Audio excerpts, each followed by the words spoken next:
Blitz degli ispettori di Palazzo Balbi in 34 delle circa 370 case di riposo pubbliche e private regionali che ospitano circa 3.700 anziani su un totale di 32.000. Su 34 controllate 7 hanno degli aspetti negativi, cercheremo di farli aggiustare, ma dire che sono lager, dire che sono strutture da chiudere, assolutamente no.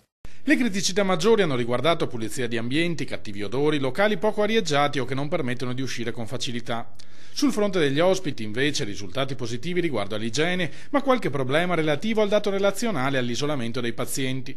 L'insufficienza di questi 7 istituti, tiene a precisare il governatore Luca Zaia, è valutata con il Metro Veneto perché tali strutture altrove potrebbero essere considerate a 5 stelle.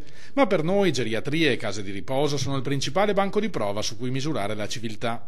Era quindi giusto fare questi controlli che sono avvenuti in tutte le ULSS e proseguiranno anche nei prossimi mesi. Senza la volontà di essere persecutori nei confronti dei gestori, ma la volontà invece di fare un'altra cosa, di fare dei controlli a campione, una task force fatta di medici, di geriatri, insomma di persone esperte per ogni ULSS, e a campione andare a controllare i nostri anziani se sono curati bene, se gli alloggi sono degni di questo nome, se la pulizia c'è e quant'altro.